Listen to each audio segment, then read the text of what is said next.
Hello, and welcome. Tonight, we are not traveling to a place of grand battles or triumphant parades. We are journeying to a time that feels both impossibly distant and hauntingly familiar. We are going to ancient Rome. But we will not walk the marbled floors of the Senate, nor stand in the cheering crowds of the Colosseum, not at first. So, before you settle in, feel free to support the journey by liking and subscribing, only if it feels right to you. So whether you're relaxing, quietly working on a project, or just enjoying a bit of downtime, feel free to just listen along and let me know in the comments where you're tuning in from and what time it is for you. It's always lovely to see who's joining us from around the world. As always with our videos, the visuals aren't necessary to enjoy the story and are just here to provide extra context. Now dim the lights and let's ease into tonight's journey together. Imagine yourself waking. It is not a gentle process. Consciousness does not return to you like a tide coming in. It is a sudden, cold plunge. One moment, you are in the dreamless, featureless black that is your only true respite, and the next, you are here. Here, in the deep, absolute darkness of the ergastulum, the workers' dormitory. The first thing you are aware of is the cold. It is a living thing in this subterranean chamber. A damp chill that has seeped into the very stone of the walls and floor. It finds its way through the threadbare wool of your tunic and settles deep within your bones, a permanent state that you no longer register as discomfort, merely as the condition of being. The air itself is a physical presence. It is thick, heavy, and stale, carrying the collective scent of too many bodies pressed too closely together. There is the sharp smell of exertion, the mildewed odor of damp straw, and the faint, acrid smoke from a single, sputtering oil lamp at the far end of the room, its weak light swallowed by the shadows long before it can reach you. You taste grit in your mouth, and the air carries the quiet echoes of 100 breaths. The second thing you feel, an instant after the cold, is the dull, familiar weight on your left ankle. It is a simple iron cuff, not ornate, not designed for elaborate displays, but for pure efficiency. It is linked by 3 feet of heavy chain to a thick iron ring bolted into the stone floor. It is your anchor to this reality. It does not clink or jangle with your small movements. The sound has been worn smooth, reduced to a dull, scraping thud.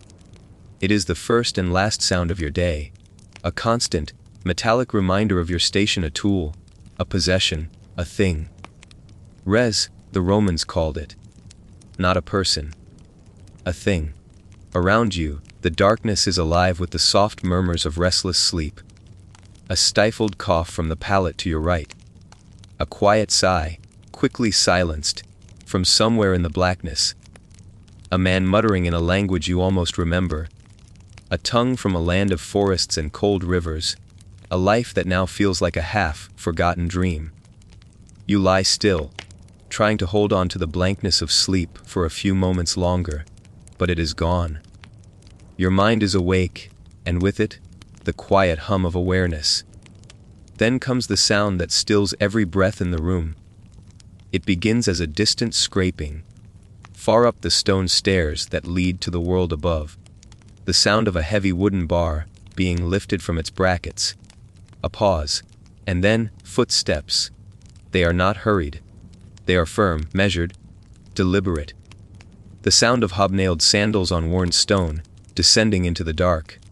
Each step is a marker, counting down the final seconds of your reprieve. This is the sound of the magister, the overseer.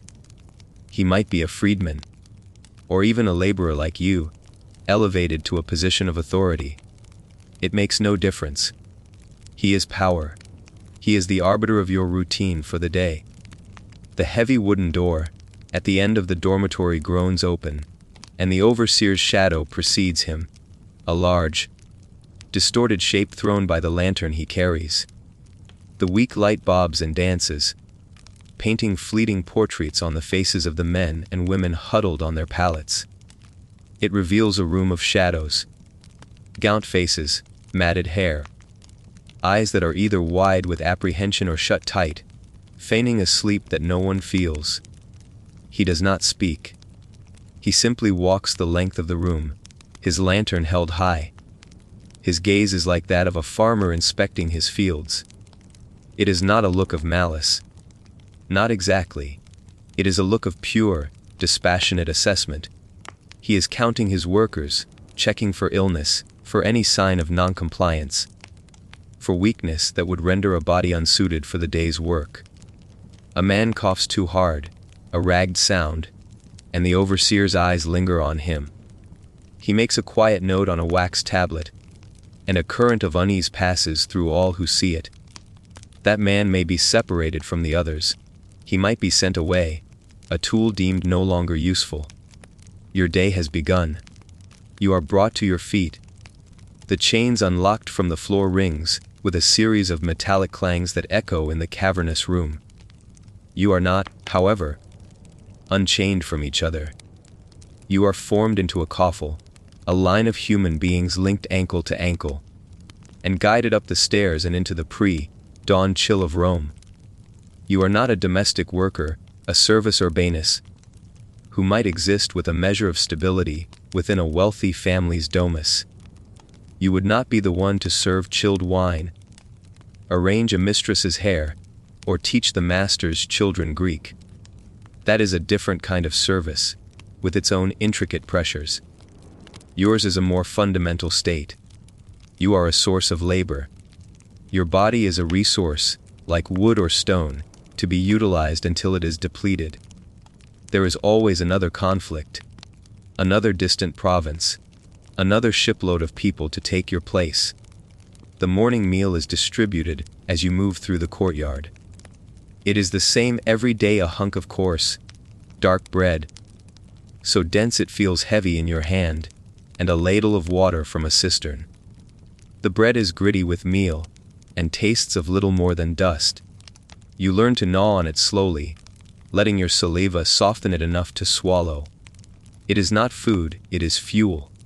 You eat in silence, your eyes downcast, avoiding the gaze of the overseer and his assistants who patrol the line, their wooden rods held loosely, a casual reminder of their authority. The journey through the city is a blur of sensory assault. The streets of Rome are not the marble monuments of official record. At this hour, they are channels of refuse. The gutters overflow with waste tossed from the windows of the towering, rickety tenement blocks, the insula. The air, which you thought so foul in the dormitory, is now a chaotic mixture of baking bread, discarded food, wood smoke, and the overwhelming scent from the tanneries near the river. The noise is a cacophony. The rumble of iron, wheeled carts on the cobblestones, the shouting of vendors, the barking of dogs. But you are not a part of this vibrant, teeming life. You are a silent, gray river flowing through it, apart from the citizens who pull their cloaks aside as your coffle shuffles past. They see a necessary, if unpleasant, part of the city's machinery. Your destination changes, but the nature of the work is always the same. It is a relentless rhythm of effort, designed to extract the maximum amount of output in the minimum amount of time. Perhaps today, you are sent to the construction sites on the edge of the forum. You are building something magnificent, a new basilica or a temple to a god who offers you no notice. The irony is a luxury you cannot afford to contemplate. Your job is simple and strenuous. You haul baskets of rubble on your shoulders, your bare feet finding uncertain purchase on the crude wooden scaffolding that clings to the rising stone walls. Or you stand in a line, passing heavy, cut stones or buckets of mortar from one person to the next, a human conveyor belt. The sun climbs, a merciless white orb in a cloudless sky, bearing down on your neck and back. The dust from the stone and sand coats your skin and clogs your throat. You learn the rhythm of the work. Hoist, carry drop, hoist, carry drop. Your mind retreats into this rhythm, a form of preservation. Thinking of the past brings a deep ache. Thinking of the future is impossible. For there is no future beyond the next load, the next task, the next order shouted by the foreman. You see a man near you falter, his legs trembling with exhaustion. He drops his basket of stones. The foreman is on him in an instant. There is no shouting, just a swift correction from the wooden rod. The man does not cry out, he has learned not to. He just clenches his jaw, struggles to his feet, and picks up his basket. You and everyone else who witnessed it work a little faster, your own muscles protesting in silence. The message is clear. Your exhaustion does not matter. Only the work matters.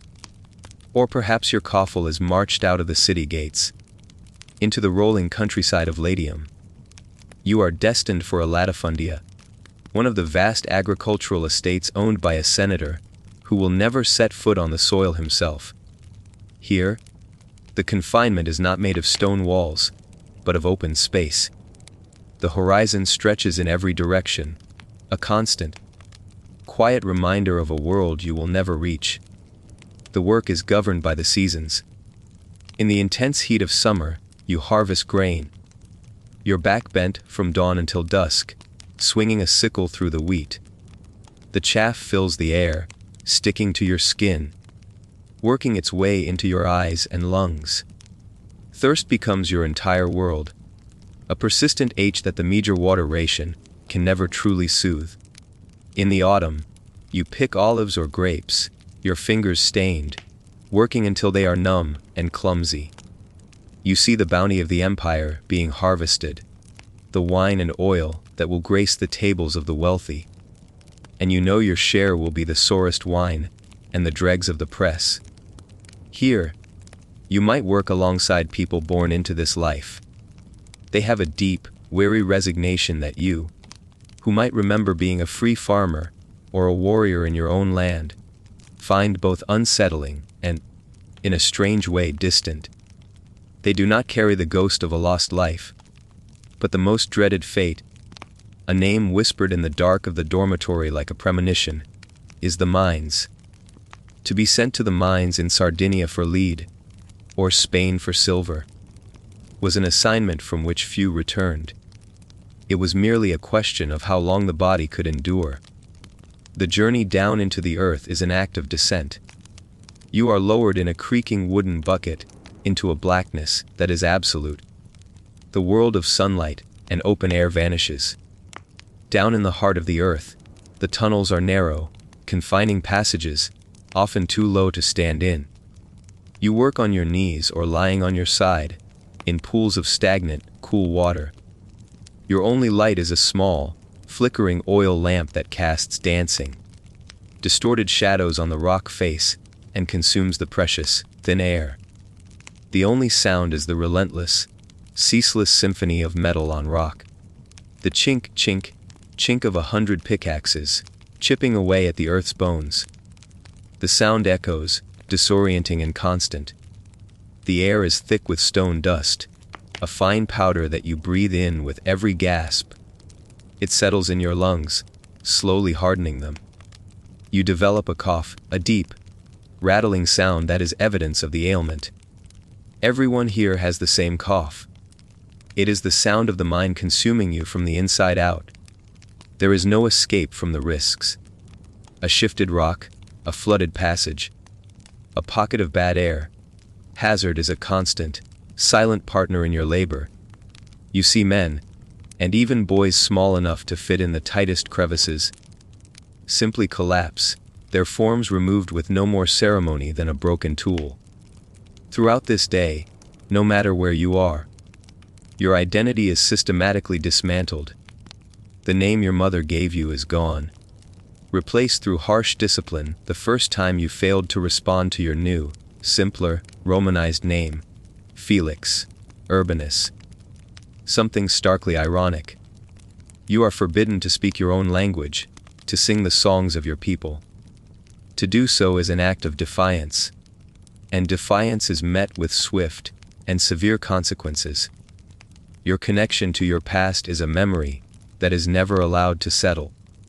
In the quiet moments, you try to summon the face of your wife, your child, your father, but their features grow blurry, their voices faint. The memories are fading, and you know that when they are gone, the last part of you that was truly yours will have departed. As the sun finally begins to dip below the horizon, casting long shadows, the workday ends. The journey back to the ergastulum is a slow, shuffling march of profound exhaustion. It is a weariness that goes beyond the muscles and into the marrow of your bones. Back in the courtyard, you are given your evening meal. A thin, watery gruel of beans or lentils, perhaps with a piece of bread, if the master is so inclined. Then it is back down the stone steps, into the familiar dark. The overseer walks the line, and the heavy chains are fastened to the floor rings. The clang of the iron is a sound of finality. It is the period at the end of a sentence written in exertion and hardship. You collapse onto your pallet, the cold of the stone a strange relief to your aching body. Lying in the darkness, you listen to the sounds of men in quiet distress, of others groaning in their fitful sleep. There is no camaraderie here, only a shared condition. To care for another is a risk, to show compassion is a vulnerability. The system is designed to atomize you, to isolate you in your own private reality, and as you drift into that empty, dreamless blackness, a final, chilling thought might settle in your mind. The grandeur you glimpsed, the rising temples, the sprawling villas, the power and wealth of the Roman world, is all an edifice.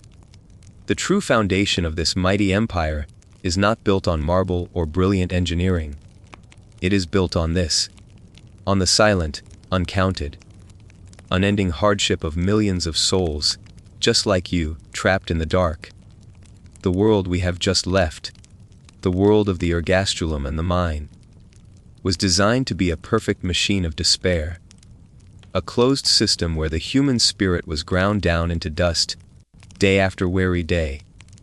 It was a system built on the assumption of absolute control, on the belief that hopelessness was the most effective chain of all. But even in the deepest darkness, under the weight of the most oppressive silence, a single spark can fall. A flicker of defiance, so small at first that it is almost invisible. It is the memory of a different life, a refusal to fully forget the person you once were. And sometimes, against all imaginable odds, that spark lands on dry tinder. Sometimes, it ignites a fire that threatens to change the world. Our story now turns to one such spark, to a name that would echo through history, whispered in fear by Roman nobles, and in hope by the downtrodden. The name is Spartacus. History is often a quiet river, its currents deep and slow. But with Spartacus, that river raged. Who was he? Before the rebellion, before the legend. The records are fragmented, like shards of pottery from a shattered vessel. Roman historians, writing from a place of fear and contempt, offer us only sketches. They tell us he was a Thracian, from a land of rugged mountains and fierce, independent tribes far to the northeast of Italy. Imagine for a moment that world. A world of deep forests and harsh, snow-bound winters. A place where freedom was not an abstract concept, but the very air you breathed. He was likely a warrior, perhaps even a tribal leader, trained not in the stylized combat of an arena, but in the unforgiving life or death skirmishes of his homeland. He would have known the feeling of the earth under his own feet, not those of a master. He would have known the loyalty of kin, not the apprehension of the foreman's rod. How did such a man end up in chains? Perhaps he was a deserter from the Roman auxiliary forces, as one source suggests. Or perhaps he was a captive of war, defending his home against the relentless expansion of the legions. The specific path is lost to time, but the destination was the same. He was captured, stripped of his name, his armor, his dignity. He was sold in a slave market, his warrior's physique assessed by a merchant's cold eye. He experienced the same process of dehumanization we have already witnessed: the loss of self, the branding, the transformation from a man into a thing. But unlike so many others, the spark in Spartacus did not go out. The memory of freedom was too strong, the warrior's spirit too deeply ingrained. His physical prowess and fierce demeanor did not go unnoticed. He was not sent to the quarries or the fields. He was deemed too valuable, too formidable for such mundane labor. He was sent to a place where his talent for combat could be monetized, where his survival could become a form of public entertainment. He was sent to Capua, to the Ludus, the gladiator school, of a man named Lentulus Batiatus. Picture this place. It is not the squalid dormitory of the tenement. In its own way, it is far more unnerving. It is a world bleached by the sun, smelling of sand, sweat, oil, and the faint, metallic scent of the arena's grounds. By day, the courtyard is a stage of controlled conflict. The rhythmic clang of wooden practice swords, the grunts of exertion, the sharp commands of the lanista, the trainer. Here, men are forged into weapons. Their bodies are honed to a peak of physical perfection. They are fed better than any field hand. Their injuries tended to by doctors. They are valuable assets, investments in the grim business of the games. This is the great, cruel paradox of the gladiator.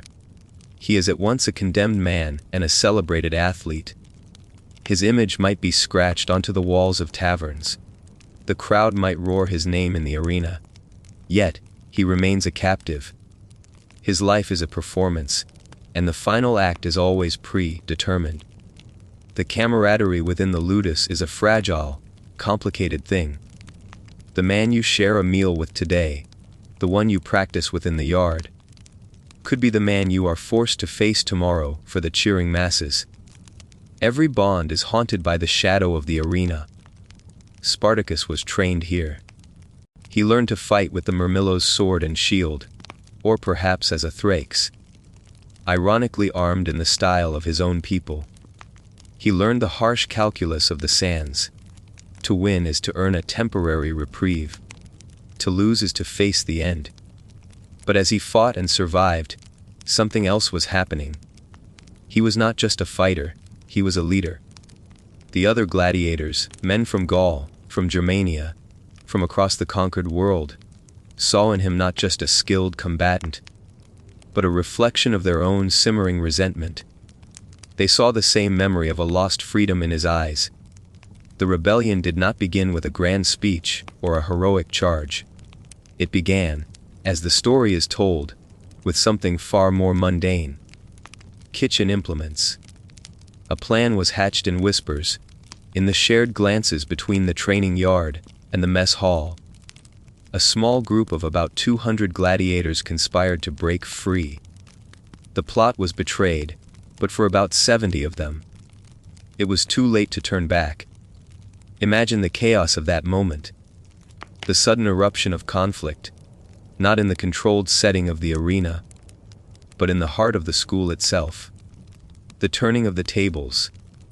The gladiators, armed with whatever they could seize from the kitchen, fighting with the desperate intensity of men who have absolutely nothing left to lose. The guards, so used to controlling passive men, were caught completely by surprise.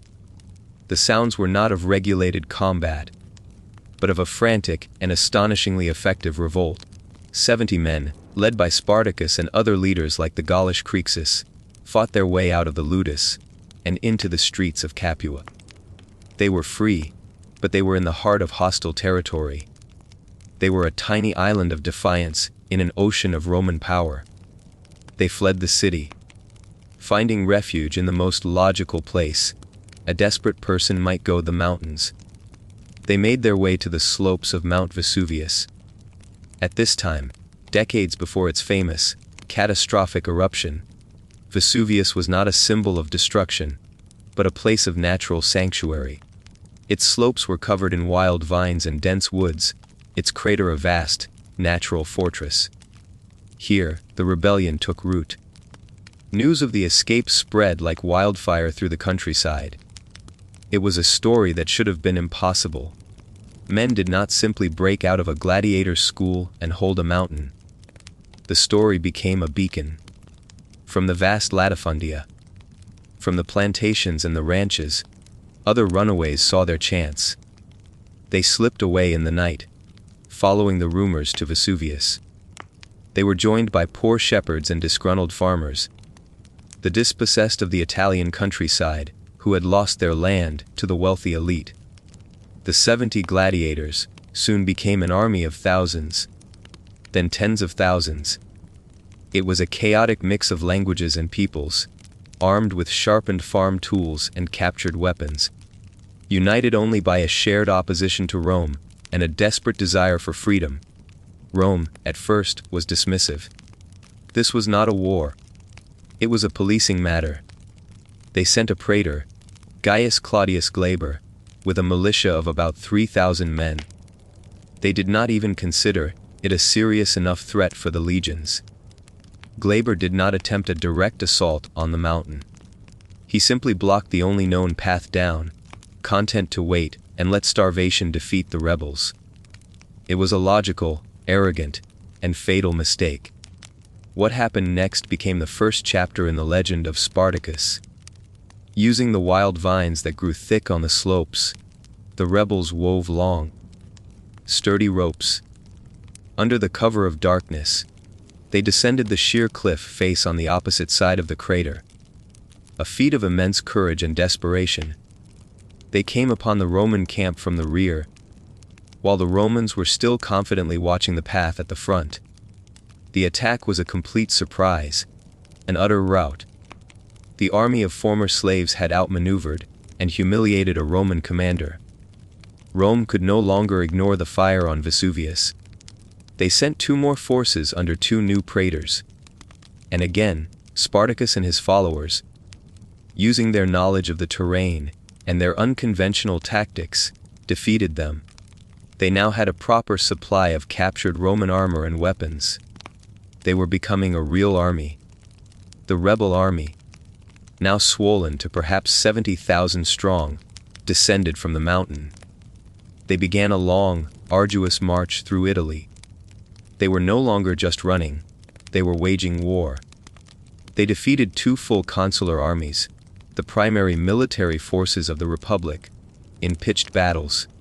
Imagine the shock in the Roman Senate. Ill-equipped laborers and peasants, led by a Thracian gladiator, were systematically dismantling the legions that had conquered the known world. This was the peak of Spartacus's power. But with great power came great division. The rebel army was not a monolith. It was a coalition of competing interests. Spartacus, it is said, wanted to march his people north, to cross the Alps, and to allow everyone to return to their original homes in Gaul, Germania, and Thrace.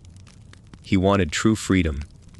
But others, particularly his subordinate Crixus, had tasted victory and wanted retribution. They wanted to stay in Italy, to seize the wealth of their former masters, to challenge Rome for its dominance. The army split. Crixus and his followers were eventually cornered and defeated by the Romans. In a grim, telling act of moral ambiguity, Spartacus held funeral games for the fallen Crixus. He compelled 300 captured Roman soldiers to engage in gladiatorial combat, a dark mirror of the system they had escaped. The rebellion was now perpetuating the very practices it had been born from. The cycle of conflict was consuming them. Spartacus, however, continued his march north. He reached the Alps, the gateway to the freedom he had promised his people. And then, for reasons that historians still debate, he turned back. Why? Was his army unwilling to leave the spoils of Italy? Did he believe they could actually march on Rome itself? Or did he feel a responsibility to liberate every slave in Italy? We will never know. But the decision to turn south again was the decision that sealed their fate. Rome, now thoroughly alarmed, turned to the one man they believed could end the threat: Marcus Licinius Crassus. Crassus was the richest man in Rome, a figure of immense ambition and profound ruthlessness. He was not celebrated as a brilliant general, but he was patient, organized, and he embodied the inexhaustible resources of the Republic. Crassus took command of 8 legions, and, using severe discipline, including the ancient practice of decimation, where 1 in every 10 soldiers of a cohort faced the ultimate penalty for cowardice, he forged them into an effective fighting force. He did not rush to meet Spartacus. He shadowed him, harried him, and slowly, methodically, drove the rebel army south into the toe of Italy. There, in the region of Bruttium, Crassus constructed his masterpiece of military engineering: a wall, a ditch and rampart stretching for over 30 miles, from coast to coast, trapping the entire rebel army. As winter set in, they were cut off, their supplies dwindling. Their miraculous journey was coming to an end.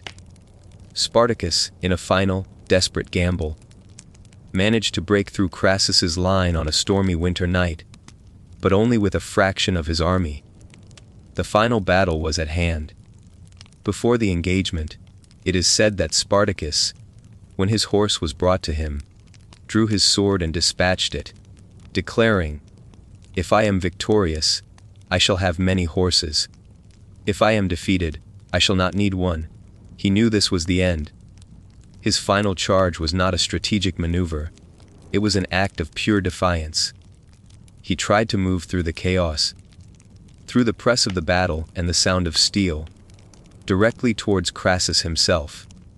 He wanted to strike at the head of the system, to face the man who represented everything he was fighting against.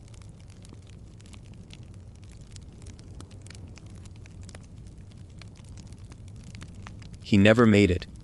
He was overcome, fighting to the last, surrounded by the forms of the legionaries who had fallen before him.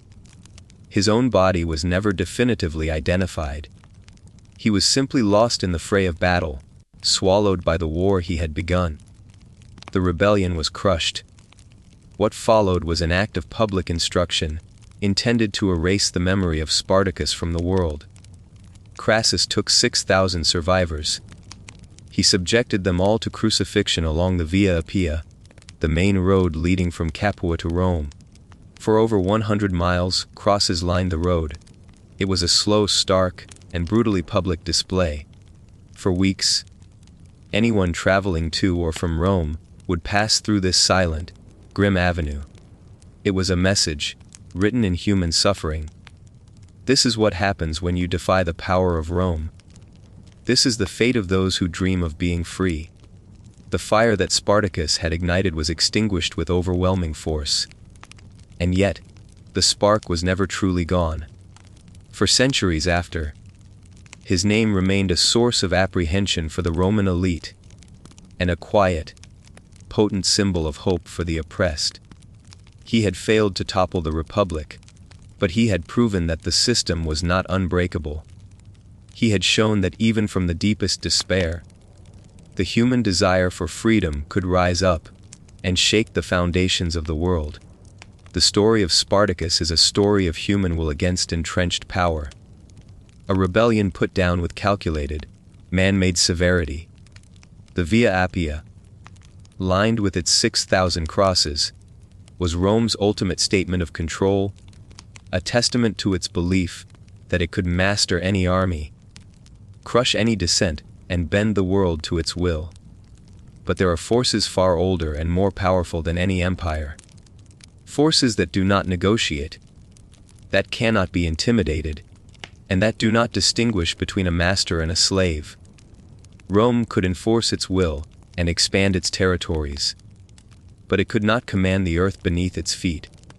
And for one bustling, sun-drenched city on the Bay of Naples, That truth was about to be revealed in the most profound way imaginable. Let us leave the grand theaters of power and the intricate webs of influence. Our journey now takes us south, to the fertile region of Campania, to a city that slept for 17 centuries under a blanket of ash. Let us take a slow, dusty walk through the silent streets of Pompeii. Before we walk its ruins, however, let us try to imagine it alive. It is the summer of 79 AD. Pompeii is not a great political center like Rome. It is a prosperous, vibrant, and perhaps slightly provincial resort town. A place of commerce and leisure, nestled in the shadow of a great, green mountain the locals know as Vesuvius. Imagine standing on a Pompeian street on an ordinary August morning. The air is warm, carrying the salty tang of the nearby sea, and the sweet scent of figs and lemons from the walled gardens.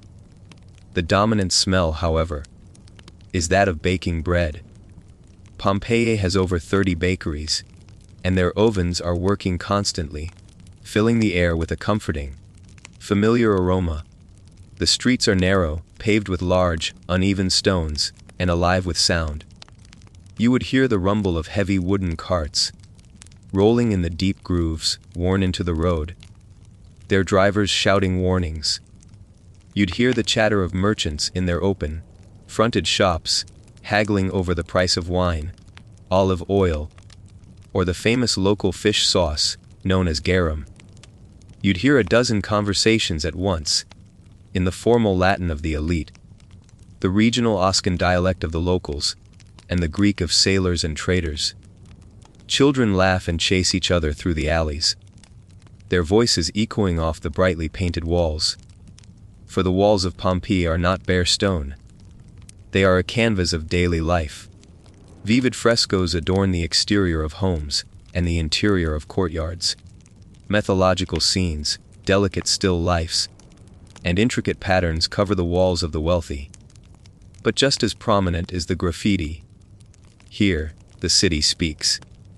You'd find declarations of love, political advertisements urging you to vote for a certain candidate, crude jokes, and simple messages, a shopping list, an insult, a line of poetry. It is a city writing its own diary, moment by moment, on its very skin. Life here moves to a steady, predictable rhythm. But this city held a traumatic memory. 17 years earlier, in 62 AD, a massive earthquake had shaken the region. It had toppled statues in the Forum, cracked the walls of the temples, and brought down countless homes. It was a terrible event, but the Pompeians were resilient. They rebuilt. In 79 AD, the sounds of hammers and chisels are still a common part of the city's soundscape. As the last of the repairs are made, they saw the earthquake as a singular event, a tragic memory. They did not understand it was a symptom, a warning from the mountain that loomed over their lives. So green and peaceful, they had long since forgotten it was a volcano. In the months, and then weeks, leading up to that fateful August day, the earth had begun to whisper. The ground would tremble with small, frequent tremors, just strong enough to rattle a wine glass or make a hanging lamp sway. The city's wells and springs had mysteriously dried up. Animals grew restless. These were the earth clearing its throat, the deep subterranean machinery beginning to turn. But the people of Pompeii, with no geological knowledge to guide them, went about their days. They had survived one great earthquake. They would survive these minor shudders. The day it happened began like any other. The markets opened, the fishermen went out, the bakers fired their ovens. Then, around midday, came a sound. It was not a sharp explosion, but a deep, guttural roar that seemed to come from the very bowels of the earth. It was a sound unlike any they had ever heard. Every conversation stopped. Every head turned to look at the source. The great, green mountain. From the peak of Vesuvius, a column of smoke, ash, and rock was rising into the sky. It went up and up, miles into the atmosphere. A terrifying spectacle of dark gray, and black against the brilliant blue of the summer sky. Pliny the Younger, watching from a distance across the bay, would later famously describe it as resembling an immense Mediterranean pine tree, rising on a long trunk, and then spreading out into a vast, dark canopy. For the people of Pompeii, there was no frame of reference for this. There was only confusion, awe, and a growing, primal fear. The sun, which had been shining brightly just moments before, began to dim as the colossal cloud drifted over the city, casting it in an unnatural twilight. Then, the first phase of the transformation began. It was not a rain of fire, but a slow, steady fall of small, gray, lightweight pumice stones, called lapilli. At first, they were the size of pebbles, rattling on the terracotta roofs.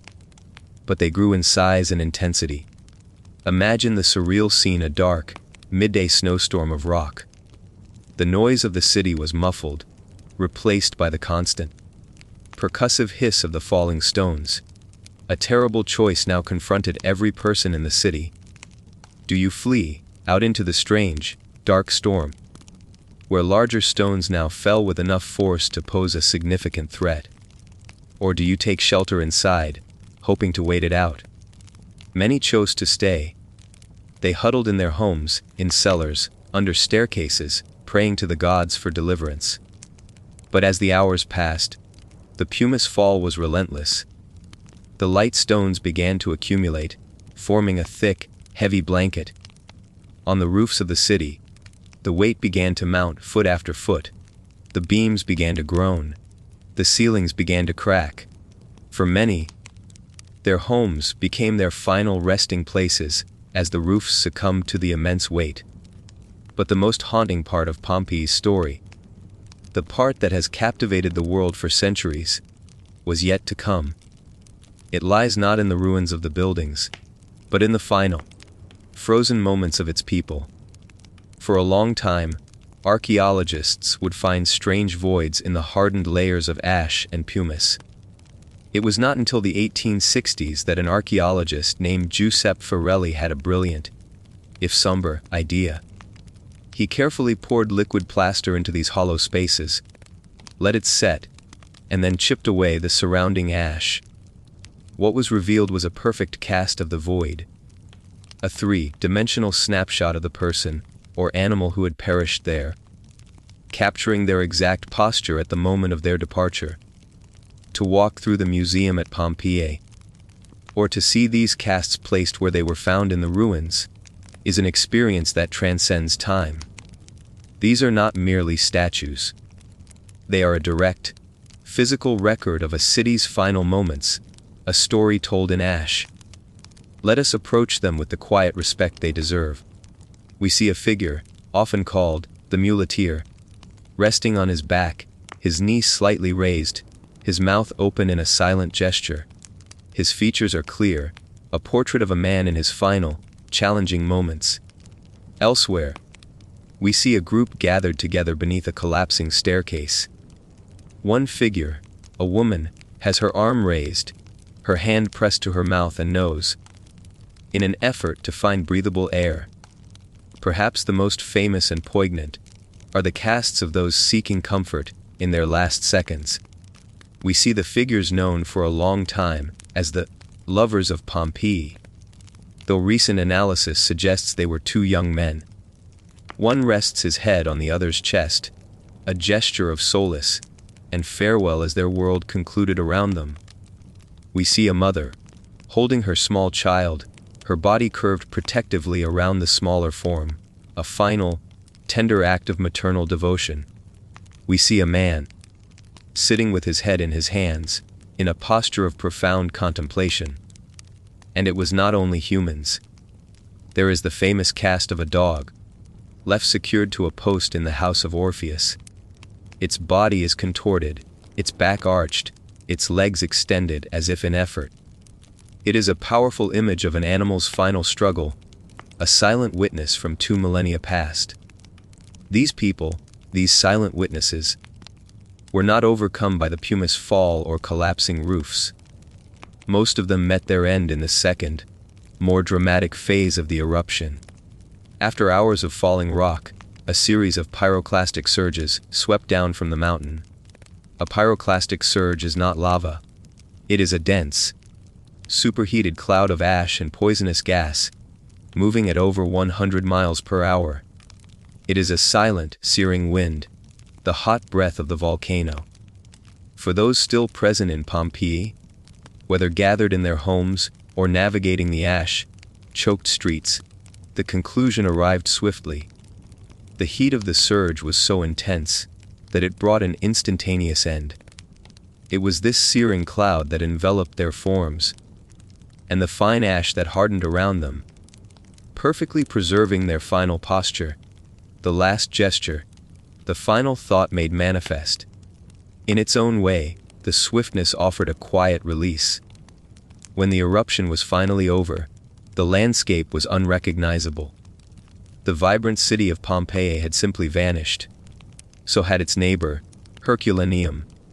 They were buried under dozens of feet of white ash and rock. The coastline itself had been dramatically altered. Survivors who had escaped looked back on a world that no longer existed. The Roman government organized relief efforts, but the task was immense. The city was too deeply interred.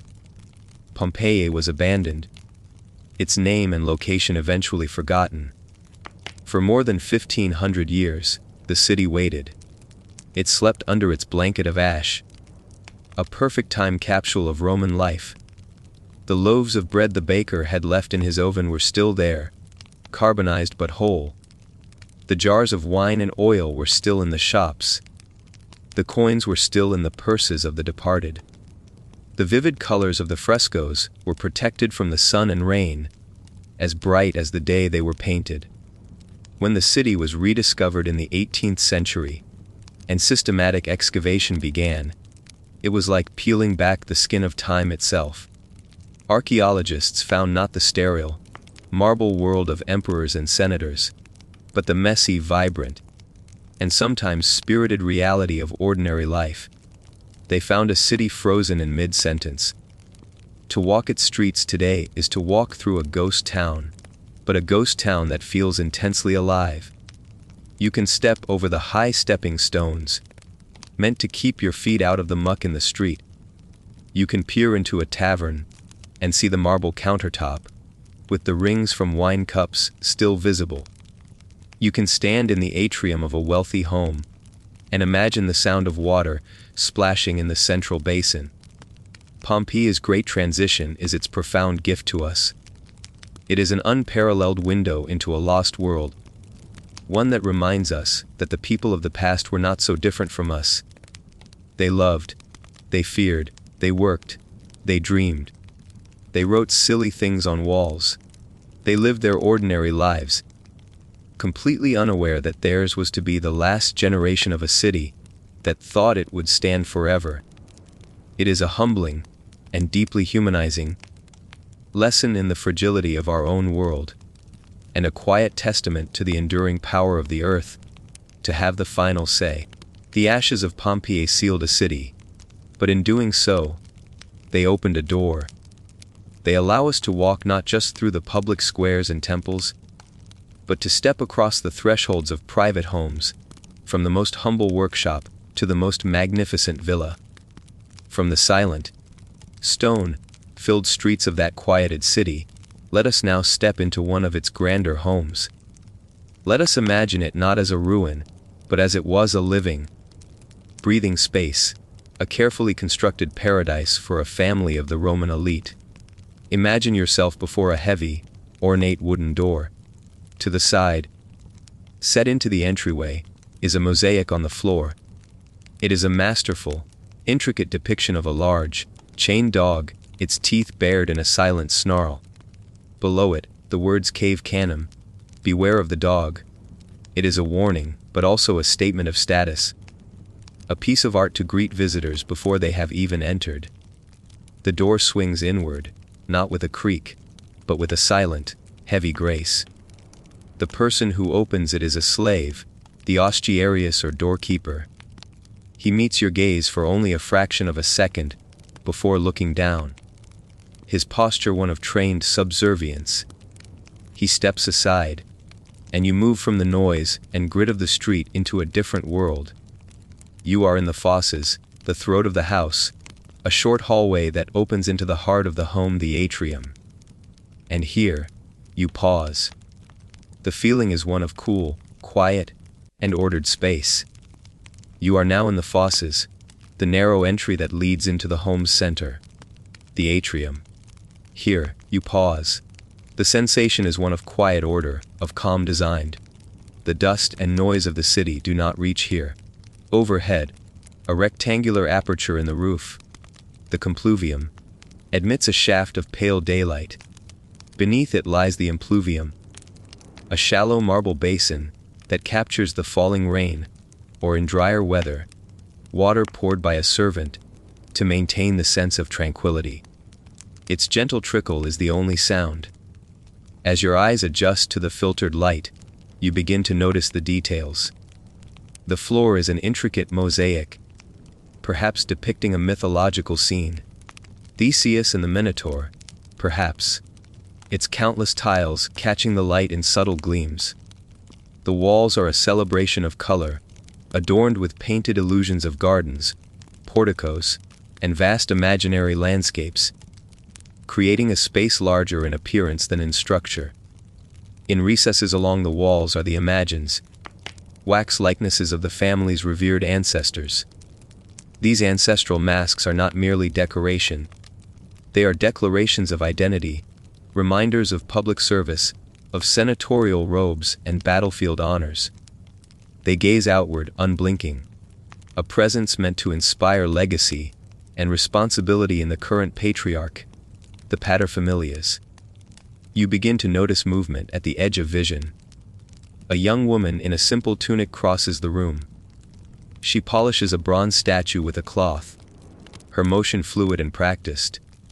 Her presence is muted, her task executed without interruption. She is part of the fabric of this space, one of many whose labor shapes and maintains the serenity that others enjoy. The master of the house may greet you here and lead you onward, past offices, small bedrooms, and domestic quarters, into the innermost part of the home. You step through a shaded corridor and enter the peristyle, the garden at the center of the private world. If the atrium is the house's heart, the peristyle is its soul. It is a tranquil courtyard surrounded by columns, where nature has been curated to serve serenity. Here, the sounds of the city vanish. In their place the bubbling of a fountain, the rustle of trimmed hedges, and the sweet scent of flowering vines. Statues stand between flower beds, and a small pond reflects the sky. It is a cultivated piece, a piece of the countryside conjured in the midst of urban life. And yet even in this stillness, contrast endures. A gardener, older and stooped, tends the soil in silence. His garments are patched, his hands worn by long familiarity with earth and sun. He does not glance upward. His life is this patch of ground.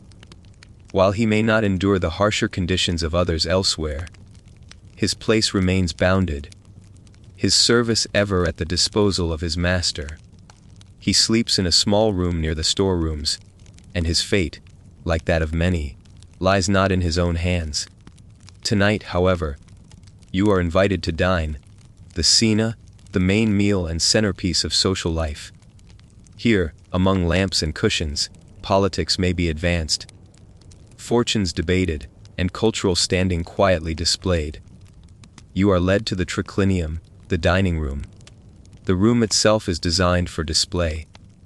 3 broad couches, each able to seat 3 reclining guests, form a U shape around a low central table.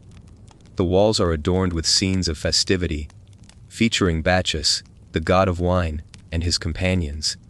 Flickering oil lamps, scented with perfumed olive oil, cast a warm, golden glow across the space. You settle onto one of the couches, reclining on your left elbow. This posture is not merely comfort. It is a quiet assertion of privilege. Those of lower status ate seated or standing. Other guests begin to arrive, draped in garments of colored linen, their fingers and arms bearing rings and bracelets of gold and gemstone. These are members of the city's upper tier, magistrates, landowners, successful merchants. The evening begins. It is not simply a meal. It is a ritualized performance, and its seamless execution depends on those working silently in the background. The household staff move with careful precision, each gesture rehearsed. First comes the gestatio, the appetizer course. A silver tray is brought forward by a servant, his expression composed and intent. On it are dishes selected to awaken the appetite. Sea urchins presented in their shells, seasoned meats, eggs in sharp sauces, and, perhaps, a traditional delicacy, roasted dormouse, prepared with honey and seeds. Each offering is designed not just to nourish, but to signal sophistication, as the guests taste the food. Another servant, the postulator, moves among them. He is young, chosen for his poise and appearance, his hair carefully styled. With practiced elegance, he dilutes the wine with water in a large mixing vessel, then pours it into each cup. He does not speak. His presence, like the furnishings and music, is part of the ambience. His role is one of quiet visibility, his dignity and vulnerability coexisting in plain sight, though rarely acknowledged. The primary courses, the mensae primi, follow with greater ceremony. A whole roasted bird, perhaps a peacock, is presented with care, its feathers arranged for effect. The scissor, the professional carver, steps forward. His task is part craftsmanship, part theater. With graceful movements, he portions the dish, each slice delivered with deliberate control.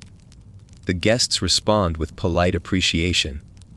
Yet even in this ritual, a quiet strain can be seen in the carver's frame. In this world, presentation is paramount. Mistakes are not easily overlooked. Between courses, the conversation turns to current events, philosophy, or local intrigue. Guests may recite verses, share opinions, or engage in debate over matters of law and custom. These are educated individuals, well versed in rhetoric and literature. But behind them, standing still in corners or moving quietly along the walls, are those who do not speak. The contrast is clear as justice and virtue are discussed. Those who labor without autonomy provide the conditions for the discussion itself. The dissonance is unspoken, but it hangs in the air. The entertainment resumes. A quiet melody from a lyre drifts from the musician's corner. Perhaps acrobats perform brief displays of agility and grace. The environment is carefully curated to preserve a sense of ease, shielding those within from the realities that support such comfort. At some point, you glimpse, through a side door, a glimpse of the world behind the refinement, the kitchen.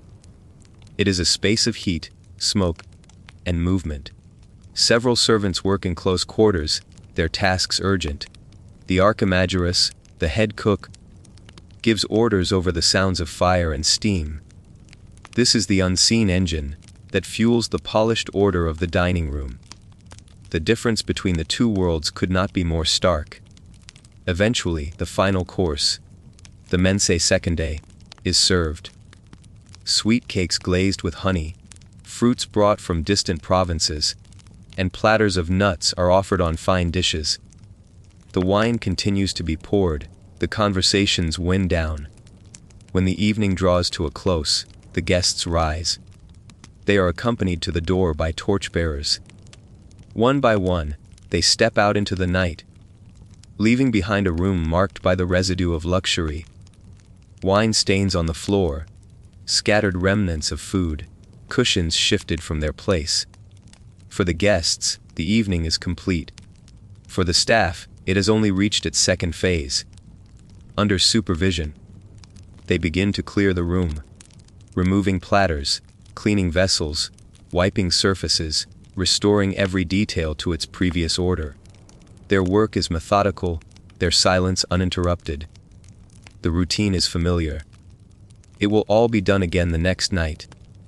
As you imagine stepping back into the night, leaving this house of refinement behind, a final reflection takes shape. The Roman Domus was a masterpiece of structure and aesthetics, but its order was maintained by layers of quiet constraint. The painter who created the fresco, the gardener who maintained the courtyard, the cook who crafted the meal, all worked within systems not of their choosing. From the deep tunnels of the mines to the marble-clad walls of the villa, the foundation of Roman life remained the same. A hierarchy that depended upon the labor and silence of many, in service of the comfort of a few. The grandeur and the hardship, the elegance and the restraint, were not opposites, but reflections of one another. The fire has burned low now, not the fire of conquest or destruction, but something quieter. The slow burning flame of memory, faint and enduring. It lingers beneath the surface of time. You've wandered far tonight. You have felt the weight of obligation before the sun rose. You have stood among the defiant on the edge of rebellion. You stood motionless in Pompeii, as the sky dimmed and the mountains stirred. And you've watched the glint of gold and oil lamps in a Roman villa, knowing that behind the perfume, someone always labored in silence. All of it, these moments, these lives, are long gone, but still, they hum beneath the surface of history. Not loud, not proud, but present. Because history, in the end, is not just the story of emperors and wars. It is also the story of footsteps, soft, unrecorded, through kitchens, through latrines, through fields and ash and stone. And it is, perhaps, the story of endurance. We often think of Rome as eternal, don't we? The eternal city, the center of a world. But there was nothing eternal about the lives it consumed. Most Roman slaves did not dream of empire. They dreamed of rest, of safety, of waking without burden. They dreamed of their children growing free, of the sound of their own language again.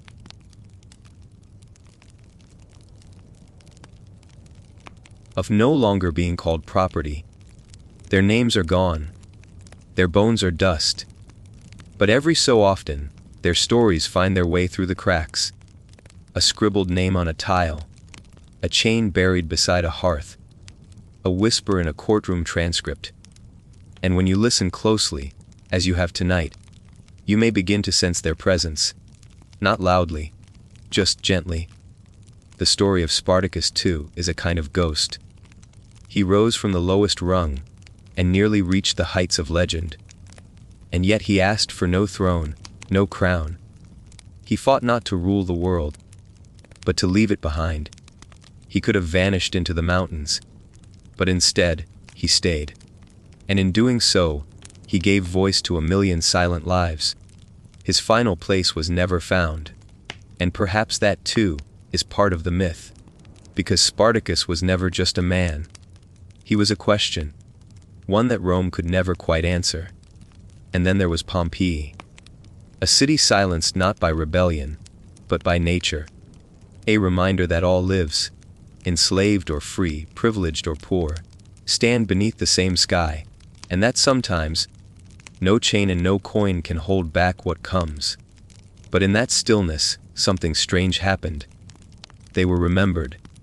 Their last meals, their sandals, their doorways, preserved not in marble, but in ash.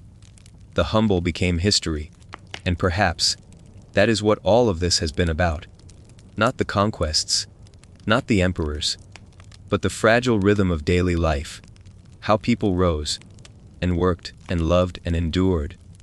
So now, as your breath softens, and your mind drifts away from marble columns and volcanic dust, you return to yourself, to your body, to your room. No overseer watches from the shadows. No barriers stand between you and the world. The world around you hums quietly in its safety. And yet, within you, the echoes of ancient lives have settled. Peaceful now, unjudging, remembered if only for a moment. Perhaps that is enough. To remember, to carry forward gently what once was. So rest now. Let the dust settle. Let the torches fade. Let the weight of history loosen from your shoulders.